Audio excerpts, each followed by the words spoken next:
51 years old. I've been a practitioner of Okinawan Shorin-ryu karate since I was 7. There was some who would call me a master. I assure you, I am not.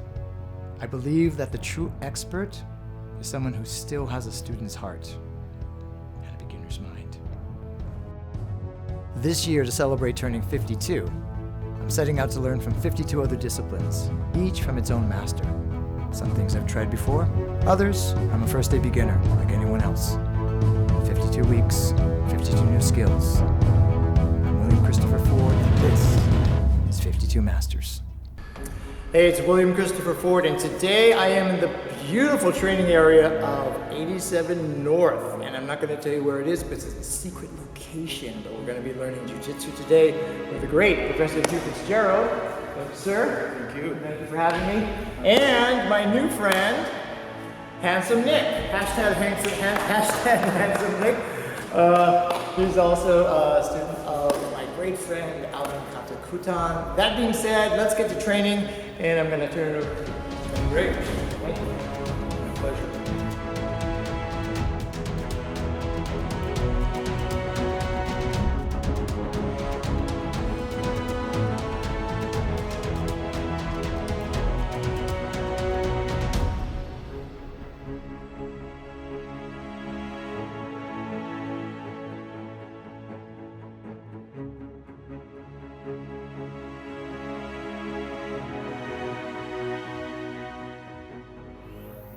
So what we're going to do is we're going to start with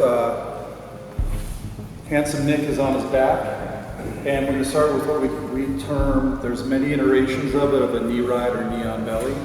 Okay? So this is a pin sequence, and as we spoke about earlier, it's the same principles in wrestling where we're constantly making contact and pinning. We want to keep them fast into the mat. One way of doing that without hurting them is applying pressure. So I'll come down and I'll start to pin on his hips with my knee, which goes without saying, it becomes somewhat or very uncomfortable. They want to relieve pressure. So any opportunity I get for them to want to push me away, it's the fight or flight syndrome, is good. So what he's doing naturally is putting his hands up to relieve the pressure of the knee. And I'm only putting about 40% to keep in mind. Only because we're looking after our ukis and our training partners. So as he pushes, I start to be aware of scanning this quadrant of his body, and I'll go in to hook his arm, since he's opening this doorway. Once that happens, I come in, and I put my hand on his head, and I roll him up. Okay? So back to here. Boom, let's say we're playing a little bit of an open guard. Boom. I want to keep him in the mat, so it's a bit of a timing before he can start to retain his guard on me. He goes to push off, and I scoop underneath. Palm gently the head, spin in my Japanese arm bar, keeping hold of the arm, get to the wrist, thumb up, boom, submission. But I need to get on the wrist. Clamp, boom. Okay, you're going to lie down. Nick is going to go ahead and walk through it. Good. Now you're going to go to push because you naturally want to relieve that pressure. Now he's hooking underneath, grabbing your tricep, rolling you up into him, spinning into a Japanese arm bar. Yes. The key to any of this that I go over is being very deliberate and methodical about the pinning, the control. Okay. Pin and control is paramount. It's first before anything. Okay. You called it a Japanese arm. Yes, good question. So, standard Brazilian Jiu Jitsu, we're here, both legs are over. The primary leg, the most important one is obviously the top one because it keeps control of them from sitting up. So this leg stays heavy. This one can actually live here. This one stays. So it's a lot less than me having to lean to get this other leg over. Sometimes the faster route is just leaving it here. And I really don't need to worry about it because I still have control of the arm, vice. If he goes to sit up, I'm just repinning. I'm looking for an easier, faster route than having to give up some control to get here. It isn't as necessary. It's a choice at the end of the day, but I prefer the faster route. You're still going to get the submission. Okay? Does that make sense? Yes. Good. Rubbing cure on the ankle. Yeah, so it's ankle isolation, and you're just like you're a bullfighter shucking the. Yes. Good. So this is the leg that pushes it out, and this. Yeah, and you want to keep that. So when we talk about an A-frame, if that knee is too close to him, there's nothing keeping him from collecting your knee, rolling into you and sweeping you. So you want to kick that leg so it's harder for him to get to. Yeah. Good. Now you're going to go in through here, roll him towards you. This is. Yep. Pin the head, spin around. Get to the wrist. Vice clamp the legs and hip up. There you go. One note on that. Stay as low as you can. The moment we get our hips too high up and there's daylight, it allows him to operate and get out from underneath you. You want to stay as heavy and vacuum sealed as possible, while still being nimble and able to move. Before getting into positions, try to stay as low as possible. Getting into position. Yeah. Okay. Because it's all part of the control. The moment I let go of something or detach or give them space, I'm giving them a way out or a way to counter. Make sense? Yes.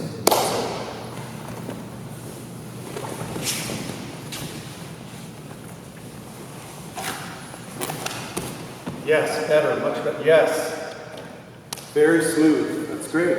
Now, also keep in mind that the closer you are, your hips are to his shoulder, the tighter the arm bar is going to be.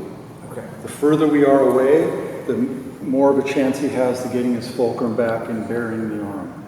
So we want to keep in mind, even if we have to adjust a little bit, it's collecting, fastening, controlling, pinning at every juncture. Right? Yes. And so if I'm too far away from Nick, say I get here and some people end up trying to struggle against the arm and getting here, he could just drop his elbow and come up or hitchhike out. Now we're in a whole different fight here. So if I happen to land like that, nothing stops me from going. See how I'm bringing him back and fastening him here. This is already tighter. I just don't want it loose. It's because it's almost like giving him permission to get out. This is different. And this is different. Wow. See how I'm constantly in the pin, whether it's my hands, my body, my legs. It's just now you see how he reached over to my leg? Yeah. That's because he doesn't want the pressure. And I think that's great. So I can make a decision here. We're off-roading a bit, but this all ties in. If he clears that top leg and comes up, then I'm waiting for him. To the next thing. Brilliant. That's the threading and transition. If one thing degrades and you're losing it, give permission to get to the next move. That's why we'll go over ad infinitum the transitioning. Transitioning is paramount. Instead of saying so fixed to one thing that we're missing everything else that's available. So now we stay somewhat relaxed and in control so that when he gets out, if he does, I go to the next thing. You've got other moves that you can go to. And this can go on forever. And would you say that sometimes, I think I already know the answer to this, but it's sometimes you want them to, you're thinking about movement number 4 maybe, and you're setting them up, baiting them with movement number 1. 100%. Knowing that they're going to... We went over this yesterday. Okay. It's interesting, no, that you bring it up again because once people understand this concept, the light bulb goes off. I have minor objective, major objective. But correctness in the small to correctness in the large. So that means each objective is met. Whether I get to the major objective or not doesn't really even matter anymore. And it's staying 1 step, 2 step, 3 steps. I know where I want to go, but there may be side streets I'm taking to get back to the freeway. Where I've run into trouble is it's this linear one way. And then what if that person's dictating their terms and drives you off the road? You need to know how to get back on the road. Gotcha. So I throw out a lot of that. Hopefully it makes sense. I think it's fascinating because, we've all heard that, your martial arts training, your Jiu Jitsu training is a journey. Enjoy the journey, and don't worry about the destination. You'll eventually get there. But even within a single matchup, there's a journey that's happening here, and sometimes you can be so focused on, you're thinking that this is the destination when, really, this is maybe what the destination that you're going to. And so it's like, well, just enjoy it. Yes, and then I always like to think too, if maybe where he's going on his destination is more interesting than mine. So can I get a seat next to you? You take me, and then I'm gonna tell you, no, let's go back to my destination. And then at that point, we have no idea where we're going to end up. Gotcha.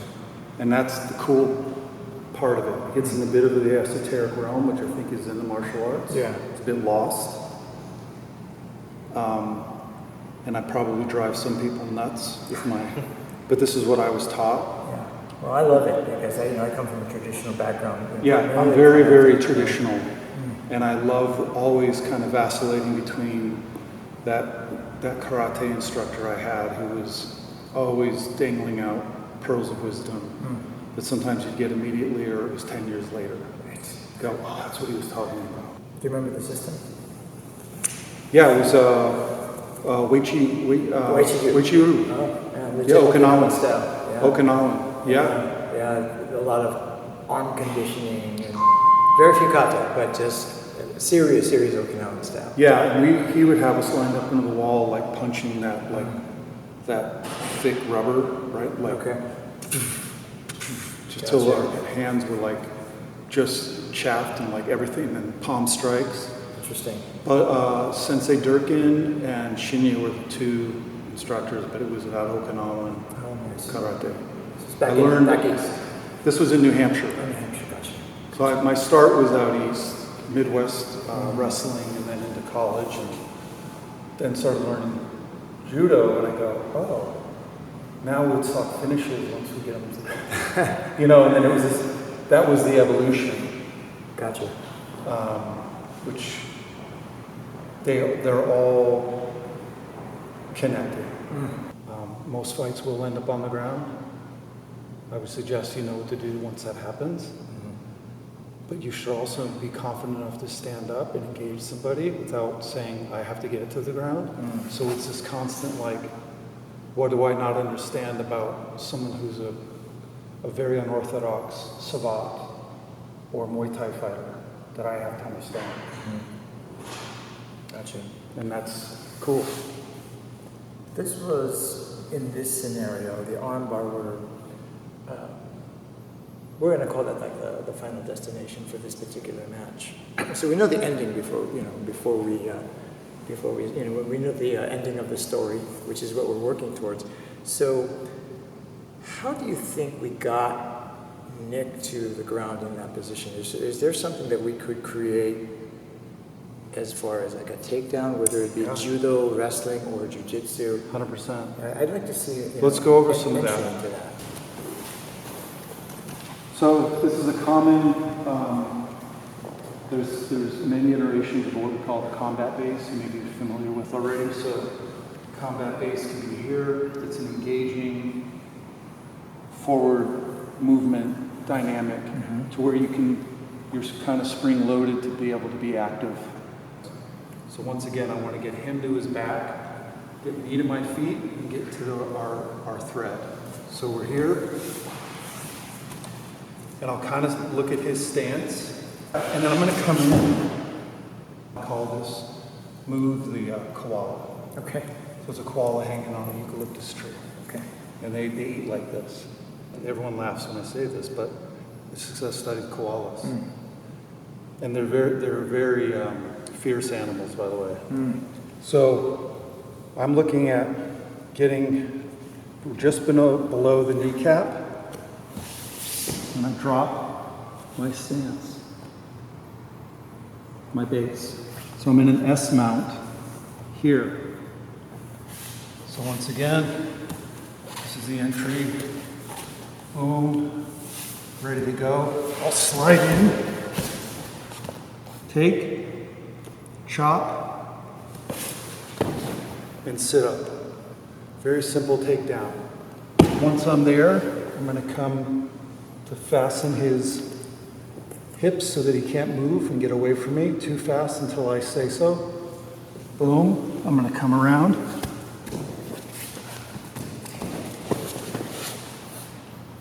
And now we're in our bar back to one.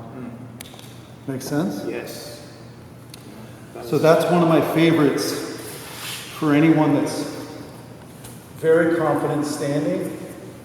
That instead of me getting up, part of the reason behind this, instead of me getting to my feet to go into his system, I'm going to work my system against his system, which is attacking here.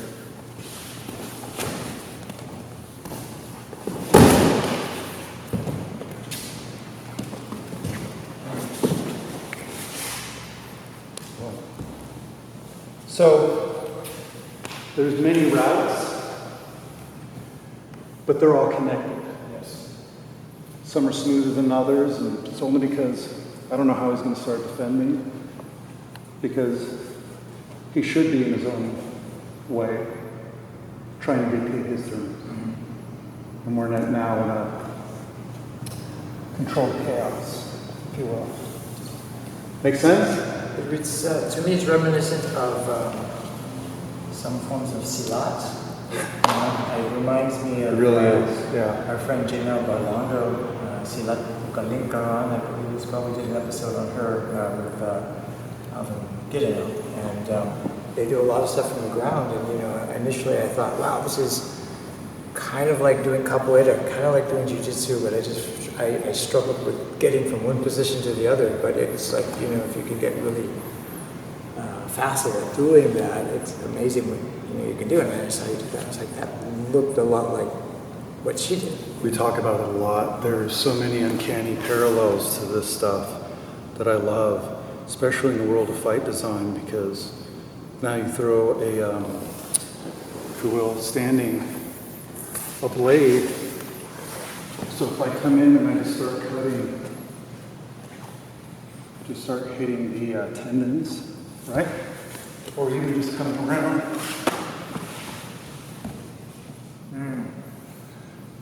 So it allows for a lot of kind of cool design that's built out of real demonstrable skills, practical skills, which is what we just saw as a hybrid of Ashi, Garami, Jiu Jitsu, and Silat, all in one. So that's what we do. Wait a second. Yeah, it's great that you said it. I've never seen a jiu-jitsu man actually do that before, unless they cross-train, So, I mean, obviously, you do, but I was just like... I've always appreciated that art so much that I started going, And then Guru and Nick, I go, well, we're all in the same room together. Let's blend these systems, see what happens. Fascinating. And then with the wrestling, it's the same sort of, like where I would come in, and even just a single leg, but if I were cutting, right, to here, take down, it's wrestling, it's freestyle. Is there a difference between a single leg in wrestling and a single leg in standard jiu-jitsu? Do you guys do it differently, or is it the same? They're the same. Only thing I do is if I get an opportunity, so I'm big on just getting to the back as quickly as possible. Okay. So yeah, takedown. So if you're coming in low and I want to hit the hips, boom, double leg. That's what I'm looking to get here. A lot of takedowns, heel trips to the back, chokes. Gotcha. Could you do that Salat takedown on me? I'd like to experience it and just to feel it on that end of it. Yeah. Okay. And then, let's see it all the way to the end of the armbar. I'm looking at scanning this area right here from the kneecap down. Okay. So I may even just come in and start to hook to distract you. Like I'm going to do like an ankle pick from here, but then I come right in here. Okay. So I'm driving with my shoulder, not my collarbone, leaning in, hooking, controlling. Now I'm going to scoop with my bottom leg. As I drive forward, I'm scooping up. So you're going to go back. So I'm just going to drive through. I like keeping the leg pinned because it's another form of control. So then I drop heavy here. The only thing I need to worry about is you coming up to get to my neck. So I have to be aware of both your arms. But once that happens, I'm coming around. And then we're back. We're back. Yeah. Pushes off.